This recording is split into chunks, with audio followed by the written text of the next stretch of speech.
बिस्मिल्लाहिर्रहमानिर्रहीम। अस्सलाम वालेकुम।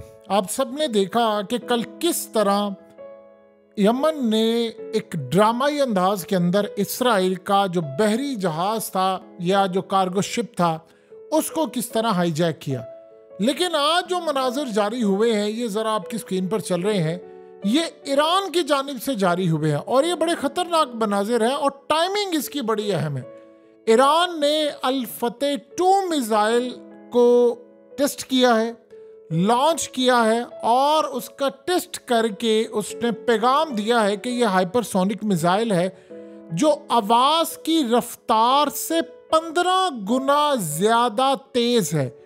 ये वो है कि जब अमेरिका के एयरक्राफ्ट, कोई भी एयरक्राफ्ट कैरियर जो 25 अरब डॉलर्स तक भी है, जो 15 अरब डॉलर से लेकर 25 अरब डॉलर तक आते हैं, इन 15 से 25 अरब डॉलर्स तक के दरमियान जो भी रकम है उससे बढ़कर भी है, उस पर जब जाकर हिट करेगा तो कोई अमेरिका का ऐसा डिफेंस सिस्टम नहीं है जो हाइपरसोनिक या आवाज़ की रफ्तार से 15 गुना ज़्यादा तेज आने वाला ये मिसाइल जब वो दागेंगे तो इसराइल से लेकर तिल अवीव से लेकर यरूशलेम हो या फिर इलात हो या कोई और जगह हो, उनमें से कोई अमेरिका की डिमोना साइड जो वो बचा रहा है इस वक्त इसराइल की, वो भी नहीं बचा सकेंगे।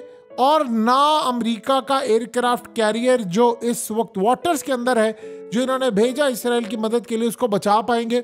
आज असल में इस वक्त ये बात समझ रहे कि यमन के जो हौसी हैं वो ईरान की मदद, ईरान की मशावरत, उसकी इजाज़त, उसकी सपोर्ट के बगैर कोई काम नहीं करते।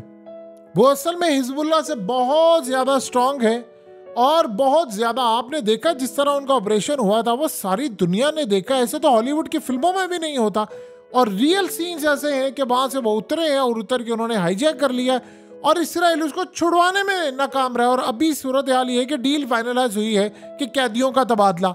लेकिन इस सारी सूरत हाल में जो ऐलान ईरान ने आज किया है, उन्होंने कहा है कि सीधा ये हिट करेगा जाकर तिल अवीव में और इसको कोई ना अमेरिका का पैट्रियट, ना आयरन डोम, कोई मिसाइल सिस्टम नहीं रोक सकता। और जब ये जाकर हिट करेगा तो हर जगह नहीं, कई किलोमीटर तक तबाही होगी और इसको मैनेज नहीं कर पाएंगे। और जब अमेरिका को, असल में हुआ ये है कि यमन का जो मामला हुआ है, इन्होंने जो हाईजैक किया है, उसके बाद आप जानते हैं कि इस वक्त इसराइल क्या कर रहा है। वो अमेरिका को कह रहे हैं कि तुम इसके खिलाफ जंग लड़ो।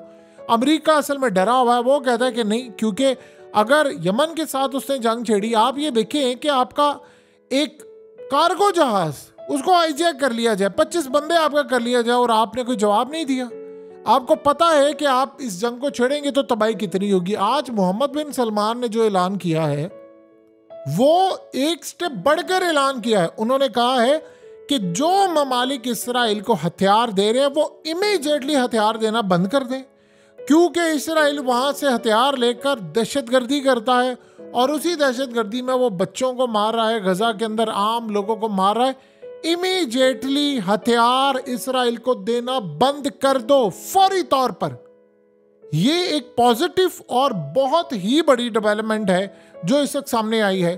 देखिए, आहिस्ता आहिस्ता होता ये रहा है कि आप जो मर्जी करें, प्रेशर बिल्डअप होता जा रहा है मुस्लिम कंट्रीज के ऊपर और वो खुलकर सामने आ रही है। आप देखिए, पुतिन ने भी आज ऐलान किया, उसने कहा कि इसराइल के जुल्म की जो बर्बरियत है वो दहाइयों पर मुश्तमिल है और फ़लस्तीनी इसराइल के जुल्म की, उसकी बर्बरियत की जो कीमत है वो कई दहाइयों से चुका रहे हैं और इसराइल की इस बर्बरियत को रुक जाना चाहिए और वक्त आ गया कि इसको रोका जाए। जब पुतिन इस तरह का बयान दे रहा है तो आप ये बताइए, क्या ईरान की बैक पर वो खड़ा नहीं होगा? ये सारा सिनेरियो अगर आपको समझ आ जाएगी तो आपको पता होना चाहिए कि इस वक्त अमेरिका और इसराइल दोनों बैकफुट पोजीशन पर है। असल में इसराइल ने काम ये किया है कि इसराइल ने अब तक की जो लड़ाई है उसमें उसने, यानी वो हमास का नुकसान नहीं कर पाया, वो हमास के लीडरान को नहीं मार पाया, वो उनके लोगों को नहीं मार पाया, लेकिन उसने 13-14 हज़ार आम बंदे शहीद कर दी, उसने बिल्डिंग्स कर दी। इससे नुकसान ये हुआ कि पूरे वर्ल्ड में उसके खिलाफ जो नफरत इस वक्त बढ़ गई है कि कोई मुल्क का कोई बयान भी अगर ज़रा सा भी आता है उसके हक में तो लोग चढ़ दौड़ते हैं। तो सबसे बड़ी बात यह है कि इसराइल के खिलाफ इतने बड़े पैमाने पर ये चीज शुरू हो चुकी है जिसका हम अंदाजा भी नहीं लगा सकते।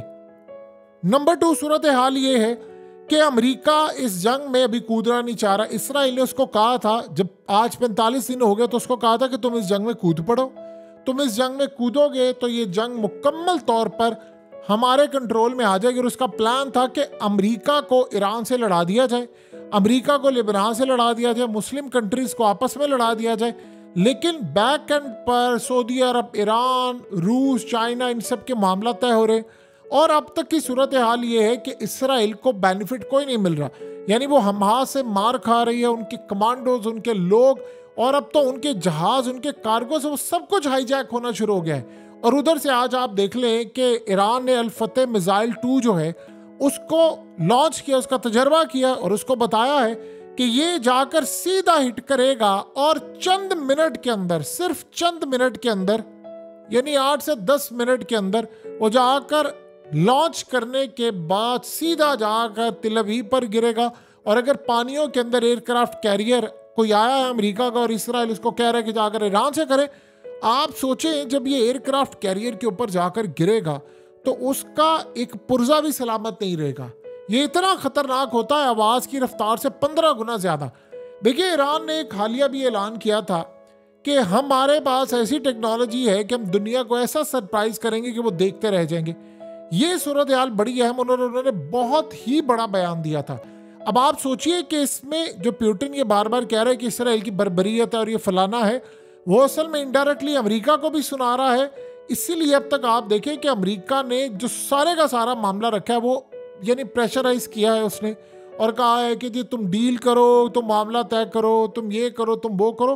अब तक की सारी सूरत हाल जो आ रही है उसमें यही देखने को मिल रहा है कि अमेरिका प्रेशर दे रहा है इसराइल पर कि इसको जंगबंदी करो, मामलात करो, ये चीज़ें तय करो। अब ईरान ने यहाँ पर लॉन्च कर दिया तो अमेरिका डरा हुआ है। देखिए, अमेरिका को पता है इस खित्ते के अंदर ही साइड से बात है मिलिट्री बेसिस है, अगर ये जंग छिड़ जाती है तो ईरान बाकी ममालिक, इस्लामिक ममालिक को कहता है कि आप अमेरिका के मिलिट्री बेसिस फारिग कर दें, और वो कर देते क्योंकि वो तो नहीं चाहेंगे कि ना वो यमन से जंग मोल ले, ना वो ईरान से ले, कोई लिबनान ये वो। तो अगर उन्होंने अमेरिका को कह दिया, अभी आप देखिए मोहम्मद बिन सलमान की स्टेटमेंट बड़ी स्ट्रांग है, जैसे मर्जी आप कहें, उन्होंने यहाँ तक आकर कह दिया है कि इसराइल को हथियार देना बंद करो। किसको सुनाया उसमें? जाहिर सी बात है उन्होंने अमेरिका को सुनाया सबसे पहले। दुनिया में सबसे ज्यादा हथियार कौन देता है? अमेरिका देता है। और कौन देता है? और वह इधर उधर थोड़े बहुत ले लेगा, लेकिन सबसे ज्यादा तो अमेरिका देता है। उसने अमेरिका को कहा है कि तुम हथियार देना बंद कर दो। जाहिर सी बात है जब ईरान ने हमला करना है या बाकी ममालिक ने करना है तो अमेरिका तो उसको बर्दाश्त नहीं कर पाएगा। अमेरिका की पावर ही नहीं है, बर्दाश्त करना होती है अफगानिस्तान में ना जीत पाता इतनी ताकत के साथ। दूसरी सबसे बड़ी बात यह है कि जब ये जंग छिड़ेगी तो वो बड़े अगले लेवल तक जाएगी और कोई इस जंग में अमेरिका का इस खित्ते में साथ नहीं देगा। अमेरिका की वो पावर ही नहीं रही। तो आप सोचिए जरा, अमेरिका के मिलिट्री बेसिस पर जब हमले होंगे तो क्या वो इसराइल को बचा पाएगा? इसीलिए इसराइल के लिए सबसे परेशान कुन मामला ये है कि 10 मिनट के अंदर अंदर तिल अवीव पर जब ये मिसाइल गिरना है तो उसके बाद इसराइल का क्या हाल होगा। देखिए, अभी तक मामला ये है कि छोटे छोटे, असल में स्ट्रेटजी अगर आप देखें तो बज़ाहिर बड़ी ज़बरदस्त थी। देखिए, ईरान अगर मिसाइल मारे या लिबनान मारे या कोई और मुल्क मारे तो आयरन डोम ने रोकना है, या अमेरिका का जो मिसाइल सिस्टम है या कोई भी है उन्होंने रोकना है। अभी हो ये रहा है कि हमास की जानिब से रॉकेट मारे गए, लिबनान की जानिब से मारे गए। अब तो चूंकि हमास ने रॉकेट मारना कम कर दिया, उसकी वजह यह कि ग्राउंड पर लड़ाई हो रही है तो उसमें वो टैंक्स को तबाह करे और बहुत सारी चीज़ों को। तो सूरत हाल ये है कि उससे नुकसान ये हुआ कि मिसाइल तो वही है ना आयरन डोम के पास, चाहे लो क्वालिटी वाला आ रहा हो, बड़ी क्वालिटी वाला आ रहा हो, मिसाइल तो उनके एक ही लगेंगे ना जो उन्होंने रोक रहे। तो वो मिसाइल इनके कंज्यूम हो गए हैं, यानी वो खर्च हो चुके हैं और स्टॉक उनके पास पड़ा हुआ है बहुत कम। जब स्टॉक उनके पास कम पड़ा हुआ है तो जाहिर सी बात है वो तो इस सारी सूरत हाल को मैनेज नहीं कर पाएंगे। अब प्लान ये है, जो बज़ाहिर अमेरिका की इस्टेब्लिशमेंट भी ये सोच रही है और देख रही है कि ये इस जंग को प्रोलॉन्ग करते जा रहे, उसमें इसराइल के जो मिसाइल सिस्टम है वो एक तो उनका पता चल गया उनकी वीकनेस क्या है, और दूसरी सबसे अहम तरीन सूरत हाल ये है कि उनके बारे में ये भी पता चल गया कि कहाँ कमी है कहाँ बेशी है, और दूसरा उनका स्टॉक खत्म होता जा रहा है। जब वो स्टॉक खत्म हो जाएगा तो 2-2.5 लाख, इन्होंने तो कहा 1.5 लाख के करीब है लिबनान के पास, लिबनान ने कहा इनकी सोचों से भी ज्यादा हमारे पास है। तो 2-2.5 लाख अगर लिबनान के पास है मिसाइल, उसके बाद इराक, शाम, और फिर सबसे बढ़कर देखिए एक बात ध्यान में रखिए, ईरान बैठा हुआ है पीछे, ईरान के पीछे अभी शाम में बैठा हुआ है इस वक्त रशिया। रशिया ने यूक्रेन की तो जंग जीती है, उसमें ईरान के ड्रोन्स ने बड़ा किरदार अदा किया है। और आप ये देखिए कि गजा के ड्रोन्स भी अब उन्होंने फायर करने हैं जो गजा में जाकर हिट करेंगे, और यहां से जो अल-फतेह 2 मिसाइल है वो भी जाकर इसराइल को हिट करना है और अमेरिका को हिट करना है। अमेरिका इस पोजीशन में नहीं है कि वो 3-3, 4-4 जंगें खरीद कर असला तो यानी लड़ सके। अफगानिस्तान में वो हार गया, इराक में फारिग हो गया, शाम में आ गया इस वक्त ये सारा मामला। अब वो यूक्रेन की जंग का मामला ये है कि यूक्रेन तो बस किसी भी वक्त आप देख लें, क्योंकि बड़ा मामला हुआ तो इनके हाथ से निकल जाएगा।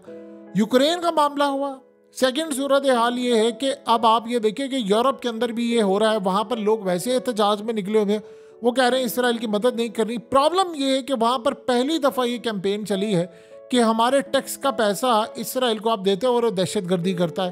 तो आप सोचिए, अभी ईरान ने नहीं बताया, ईरान के अगर इंटेलिजेंस मालूमात इसराइल की इतनी ज़्यादा स्ट्रांग होती तो आप बताइए जो हमास के लीडरान है वो अभी तक उनको ढूंढ ना पाते, या वो जो उनको पता था, ये तो सोच रहे थे इन्होंने जब जंग शुरू की गजा ऑपरेशन, ये सोच रहे थे 4-5 दिनों में ख़त्म कर लेंगे। आप सोचे 45 दिनों तक इन्होंने कैदियों की डील नहीं की, वो 45 दिन तक चुप बैठे रहे, नहीं जी हम नहीं करेंगे, ऐसा हो जाएगा वैसा हो जाएगा, हम ऐसे मार देंगे वैसे मार देंगे। जब उनको पता है कि ये करते करते उनके इंटेलिजेंस इदारों ने मालूमात वगैरह दी है, तो नेतन्याहू ने इतराफ़ कर लिया कि हमारी एजेंसियां फेल हो चुकी हैं, उनके पास मालूमात ही नहीं थी। और जो रिपोर्ट अब तक हमास के बारे में पेश की गई है वो रिपोर्ट काफ़ी हद तक गलत निकली है। ये एग्जैक्टली इसी तरह था जिस तरह CIA ने सारी दुनिया से रिपोर्ट इकट्ठी की थी अफगान तालिबान के बारे में, तो वो सारी रिपोर्ट गलत निकली थी। उन्होंने कहा इनकी कैपेसिटी इतनी है, 2 महीने में जीत जाएंगे, फलाना फलाना करते करते ये हो गया। अब इसराइल के लिए सबसे बड़ा इशू ये है कि जब ये मिसाइल और ये चीज़ें दागी जाती हैं और दिखाई जाती हैं, ये उन्होंने हिट करना है। स्ट्रेटजी उनकी ये है कि आहिस्ता आहिस्ता आहिस्ता आहिस्ता करते करते हम आए, क्योंकि देखिए जब तक ईरान इस जंग में कूद पड़ेगा तो पूरा वर्ल्ड जंग में कूद चुका होगा, ये ज़हन में रखिएगा। क्योंकि आप ईरान के साथ जब लड़ाई करेंगे तो फिर आप ज़हन में रखिएगा यूरोप के अंदर भी शुरू हो जाएगी, फिर हर जगह शुरू हो जाएगी, वो फिर कहीं भी देखी नहीं जाएगी। वो लोग जो हैं वो एक दफ़ा लड़ाई करने के लिए आगे आते हैं, और जाहिर सी बात है अभी तक आप देखिए मिडिल ईस्ट के अंदर अमेरिका के लिए प्रॉब्लम है, अभी तक जंग शुरू नहीं हुई। कोई भी मिडिल ईस्ट की कंट्री नहीं चाहेगी कि जंग उसके मुल्क तक आए।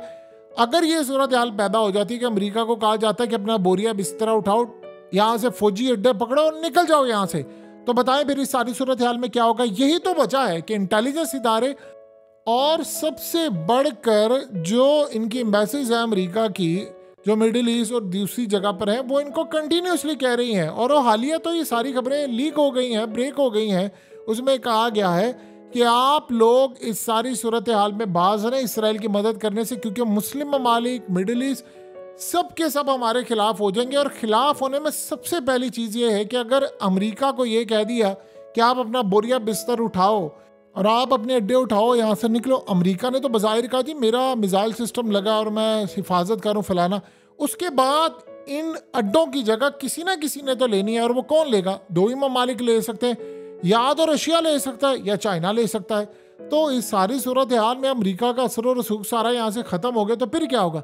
अभी तक की सूरत हाल में जो बज़ाहिर नाकामी नज़र आ रही है, आपको अगर ये लगता है कि 13,000 बंदा इन्होंने शहीद कर दिया और वो इसराइल की कामयाबी है, इसराइल ने इसके बदले में दुनिया की 8 अरब आबादी उनको अपने खिलाफ कर लिया है। और सबसे बढ़कर प्रॉब्लम ये है कि जब दोबारा कोई मुस्लिम कंट्रीज और ये जंगें शुरू होंगी तो ये ममालिक सारे के सारे इसराइल के खिलाफ खड़े होंगे।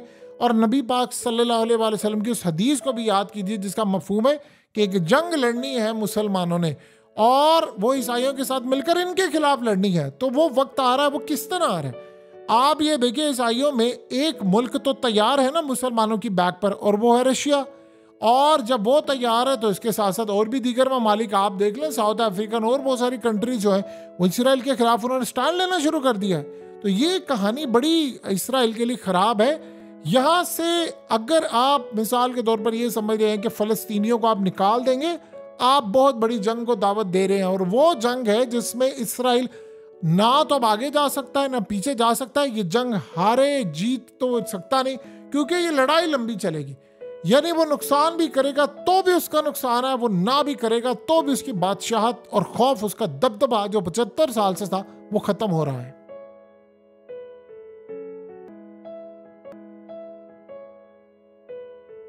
हकीकत टीवी को सब्सक्राइब करना मत भूलें, वीडियो को लाइक करें, शेयर करें और कमेंट सेक्शन में अपनी राय का इजहार ज़रूर करें।